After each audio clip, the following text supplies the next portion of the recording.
Rain was never quiet in Jake Turner's apartment. It hammered the thin roof like impatient fists, drummed against the cracked window panes, and pooled on the warped floorboards where buckets tried to catch the worst of it.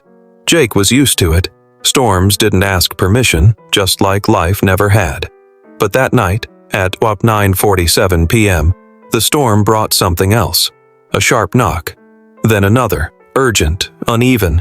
Jake hesitated, wiping grease from his hands with an old rag. He'd just finished a long shift at the auto shop and barely had the energy to stand, let alone deal with unexpected visitors. Eli was already asleep in his small room, the boy's breathing soft and steady, the one sound that always calmed him. Another knock, louder. Jake crossed the narrow living room, past the old couch sagging under its own weight, and unlatched the door. What he saw made his chest tighten. Two teenage girls stood on the crumbling porch, rain running off their hair and dripping from their coats.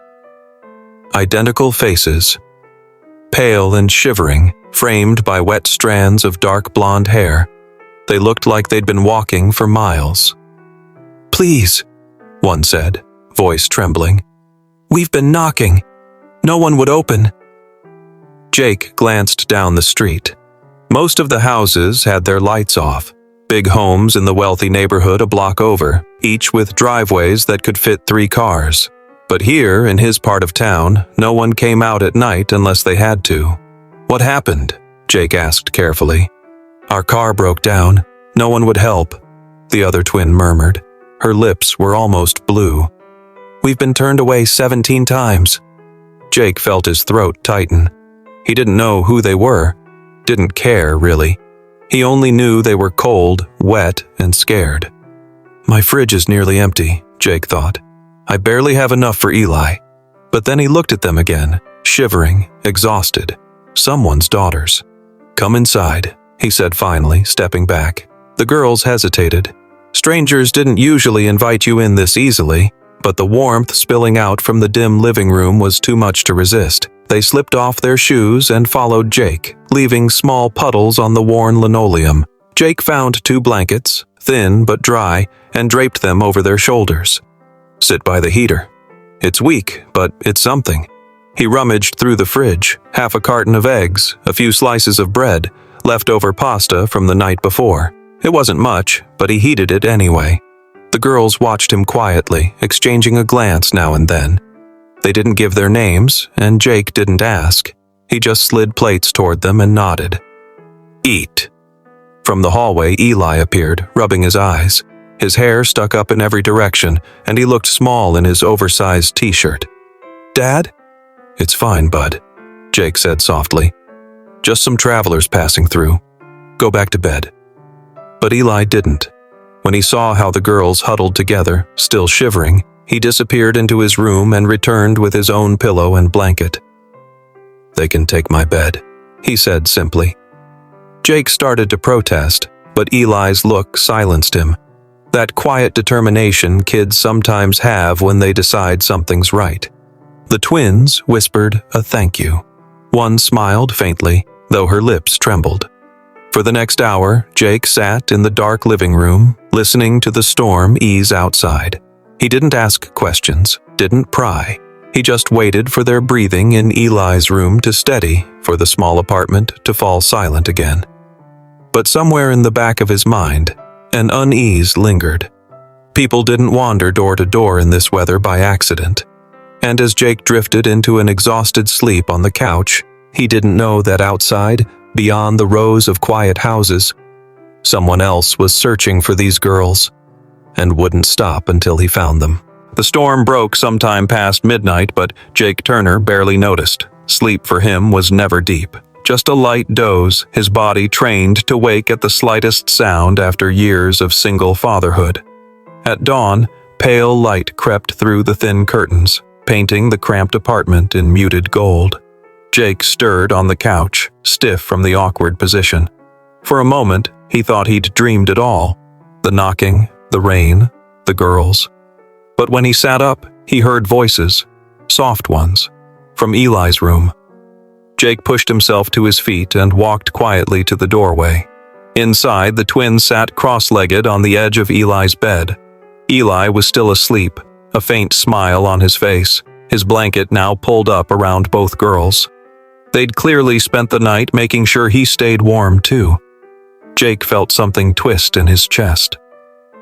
Even strangers take care of each other when kindness leads first, he thought. He stepped inside. "Morning," he said softly. Both girls looked up quickly. Their eyes, bright, intelligent, wary, softened when they saw him holding 3 chipped mugs of instant coffee. "It's not fancy," Jake said, "but it's hot." They accepted gratefully. Steam curled upward, catching the morning light. Jake finally asked the question that had been sitting heavy on his tongue. "You two okay? Someone must be worried sick." The taller twin hesitated. "We'll be fine. We just couldn't get anyone to open their door last night." Jake studied them. They weren't dressed like kids from his neighborhood. Their jackets were expensive, boots high-end even though they were soaked. But there was nothing entitled about their manner, just exhaustion and gratitude. "Want me to call someone?" Jake offered. Both shook their heads quickly. "We'll handle it," said the quieter one. Then, after a pause, almost shyly, "Thank you for not asking questions." Jake gave a faint smile. "You looked cold. That was all I needed to know." Eli woke then, blinking at the light. When he saw the girls sitting there, he grinned sleepily. "Told you my bed's better than the couch." They all laughed softly. Strangers, but not quite anymore. By 7:30, the rain had cleared, and Jake's beat-up alarm clock reminded him he was late for work again. He couldn't afford another missed shift. "I'll walk you out," he told the girls. "Bus stop's a block down." But when he opened the door, he froze. Parked outside, stretching down the entire street, was a line of black SUVs with tinted windows. Men in tailored coats stood on the curb, scanning the houses. At the center of it all was a tall man in his late 40s, eyes sharp as cold steel, barking into a phone. The twins exchanged a glance, a mix of relief and dread. "Daddy," one whispered. Jake turned to them, confused. "Daddy?" The man spotted them instantly. He strode forward with a presence that made the street itself seem to stand straighter. His voice was rough, strained from worry. "Claire, Chloe." The twins stepped forward, guilty as children caught sneaking out. "We're fine," Claire said quickly. "We just needed somewhere to stay." "Somewhere to stay?" His gaze shifted to Jake, to the peeling paint of the door, the cracked step, the man in grease-stained work boots standing protectively in front of his son. Grant Maddox's jaw tightened. "You took them in?" Jake nodded cautiously. They were cold, wet. No one else opened their door. For a long moment, there was only silence, broken by the rumble of idling engines behind them. The powerful real estate mogul looked around, as if memorizing every detail of this humble street, then back at Jake. Something unreadable crossed his face. Anger, yes, but also something else. The twins stepped between them quickly. "He didn't ask who we were," Chloe said firmly. "He just helped. He gave us food. Eli gave us his bed."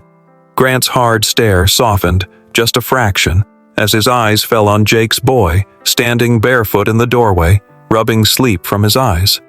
"This conversation isn't over," Grant said finally, voice low. "Get in the car." The girls obeyed, casting one last, grateful look at Jake. Grant lingered a moment longer. "You got a name?" "Jake Turner," Jake said simply. Grant nodded once, an almost imperceptible gesture of respect, before walking back to his SUV. The convoy pulled away, engines humming like restrained thunder.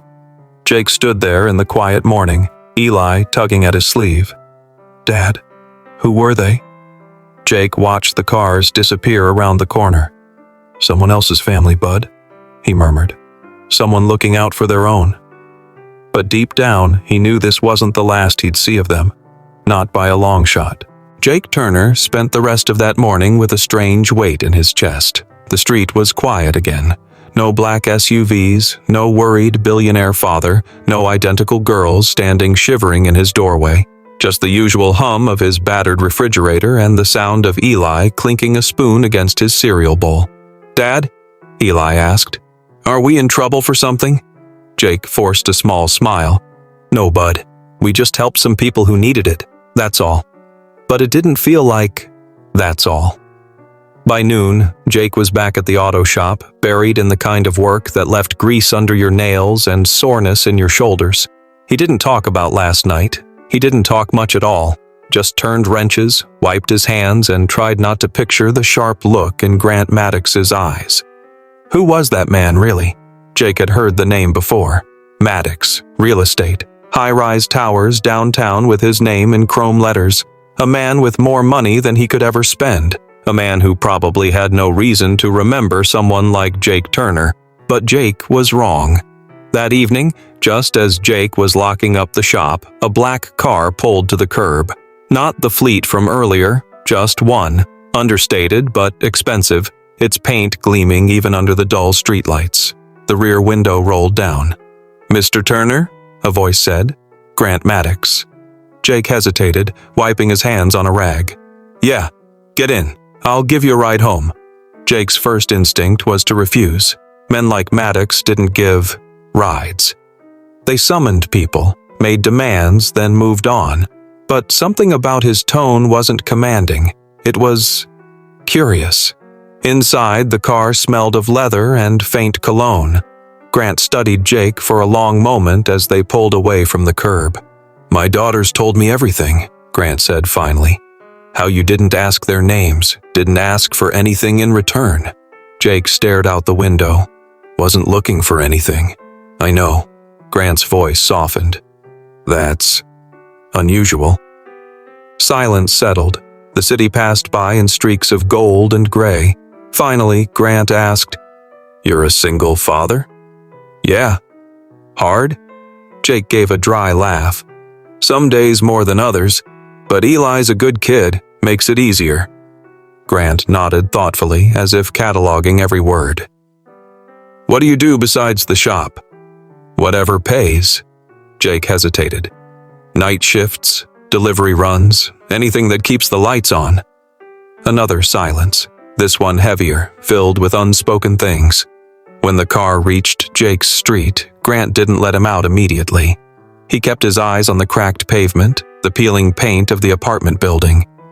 "You could have closed the door on them," he said quietly. "Most people would have." Jake met his gaze. "Most people did." Something shifted in Grant's expression. Not pity, not guilt, but respect. "I owe you," Grant said simply. "And I don't leave debts unpaid." Jake shook his head. "You don't owe me anything. They're good girls. Anyone would have—" "No!" Grant's voice cut through, calm but firm. "Not anyone." He reached into his coat and handed Jake a business card.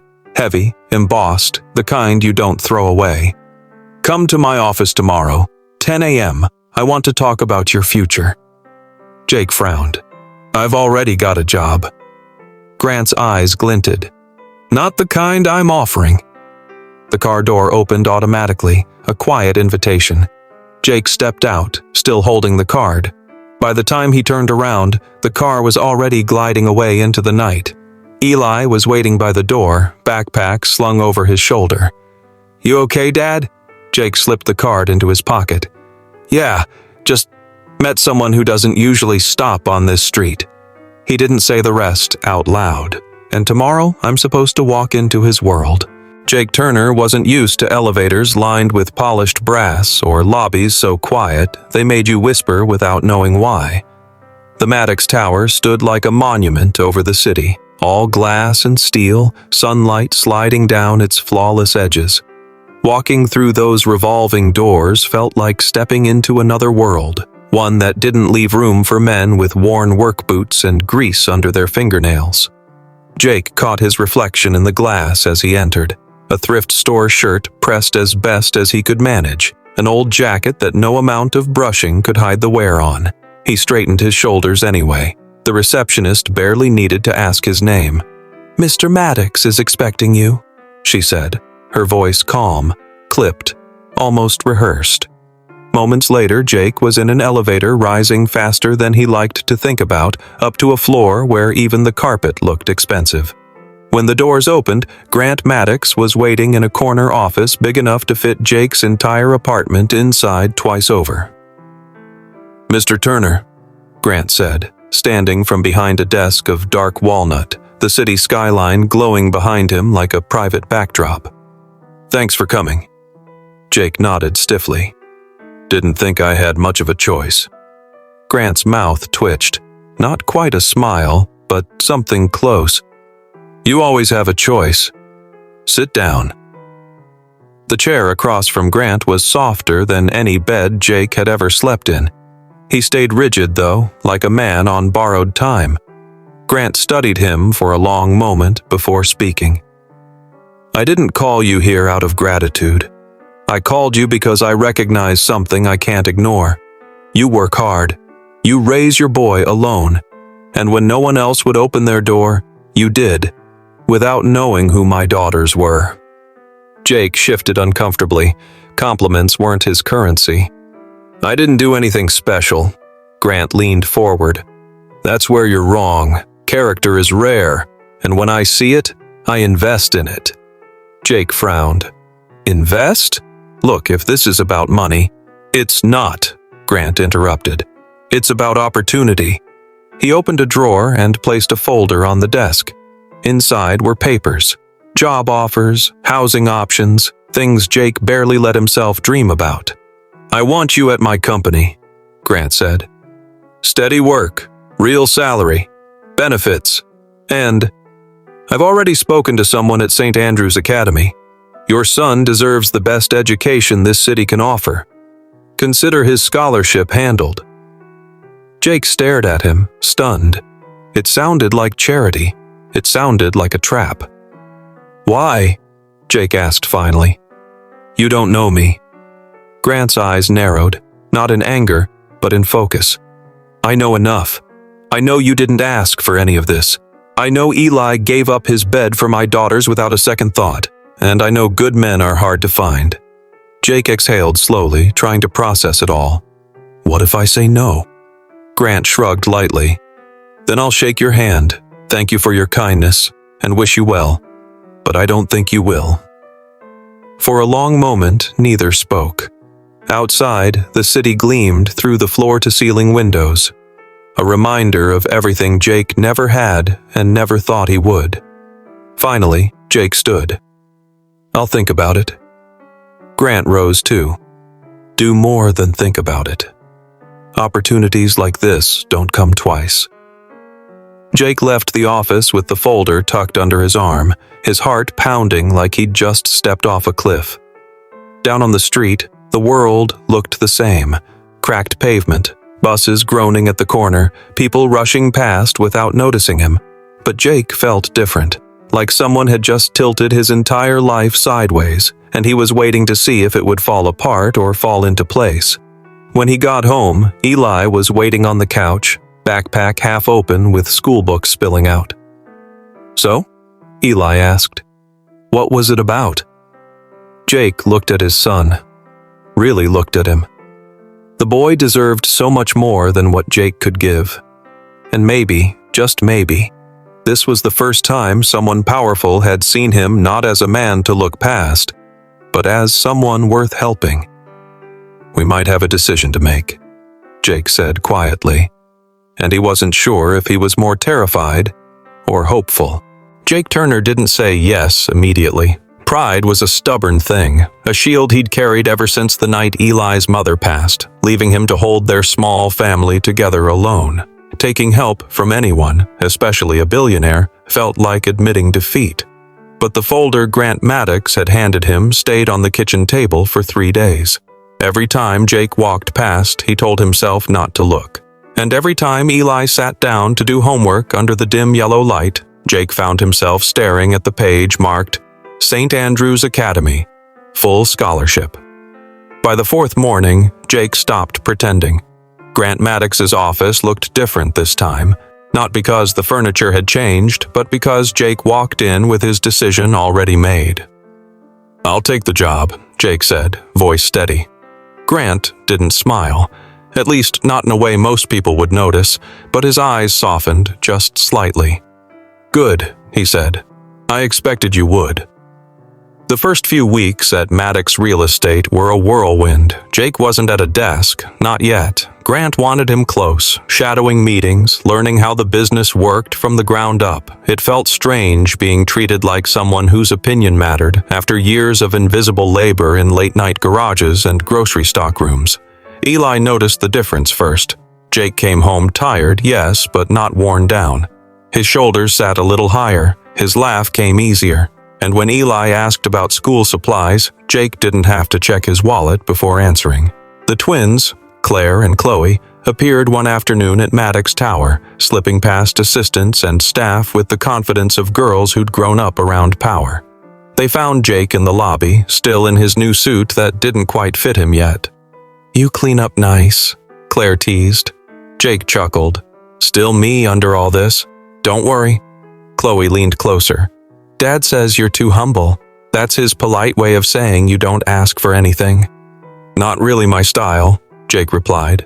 The girls exchanged a glance, the kind only twins could share, and Chloe smiled. "Well, it's why we trust you."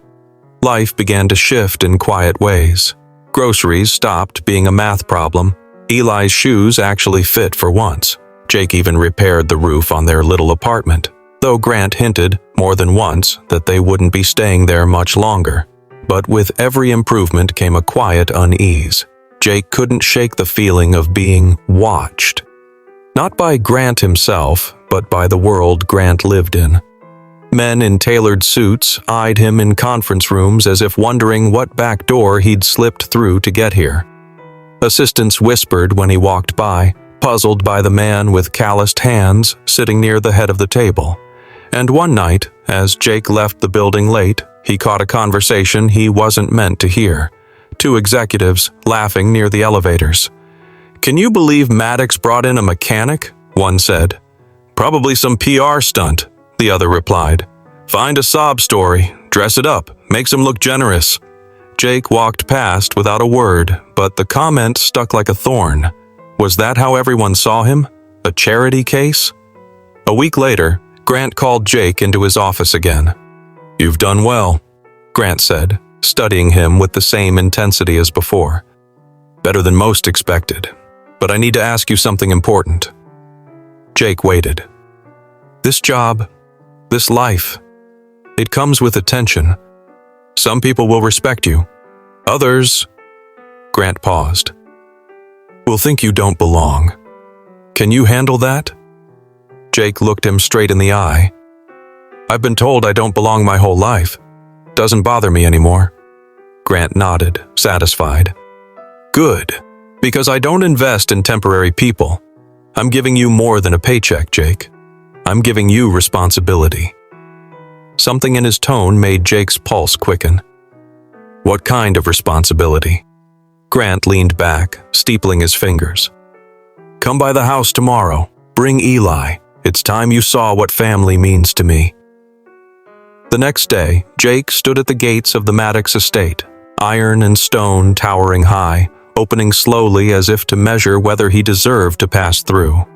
Eli stared wide-eyed at the sweeping drive, the manicured lawns, the kind of world he'd only seen in magazines. But Jake wasn't thinking about luxury. He was thinking about the man inside, and what kind of test this really was. As the car rolled forward, Jake gripped the steering wheel tighter. Somewhere deep down, he knew. This wasn't just about a job anymore. This was about trust, about family, about proving who he really was. The Maddox estate looked like something out of a dream or a different planet. Wide stone steps led up to doors taller than Jake's entire apartment ceiling. Manicured hedges framed glass windows glowing warm in the late afternoon light. Eli gripped his father's hand tighter, his sneakers squeaking on the polished floor as they stepped inside. Grant Maddox was waiting in the grand foyer. But this time, there was no boardroom formality, no sharp edge to his tone. He greeted Eli first, bending slightly to shake the boy's hand. "So you're the one who gave up his bed," Grant said with a faint smile. "That's more than most adults would do." Eli flushed and glanced at his dad. "It wasn't a big deal." "It was," Grant said firmly, "and I don't forget things like that." The afternoon passed in ways Jake didn't expect. Grant didn't talk business. He walked Jake and Eli through the house as if showing them more than wealth, showing them what it could mean to be secure. Claire and Chloe joined, teasing Eli like an older brother they'd known for years. The girls' laughter filled the marble halls, a reminder that despite the power and privilege, this was still a family. After dinner, when the twins had disappeared upstairs with Eli to play video games, Grant led Jake into his study. The door shut with a soft click, leaving them in a room lined with books and quiet authority. "I wanted you to see this place," Grant said, "not to impress you, but to understand what's at stake. My daughters told me something after that night, something I can't forget." Jake waited, wary of where this was heading. "They said you're richer than all of us," Grant continued. "And I think they're right. Not in money, in character, in the way you give without keeping score." Jake swallowed hard. Compliments never sat easy. "I just did what anyone decent would have done." Grant shook his head. "No, most people turned them away. 17 houses, Jake. 17 doors that stayed shut. And you, with nothing to spare, opened yours." He moved behind his desk, opening a small leather folder. Inside were documents, neat and heavy with meaning. "I don't offer this lightly. I want you to manage one of my developments. Full authority, full salary, equity stake. And Eli's scholarship is already secured." Jake blinked. "Equity? I'm not qualified for—" "You're qualified for more than you think," Grant interrupted. "You don't need to know everything on day one. You just need to lead with the same integrity you showed my girls."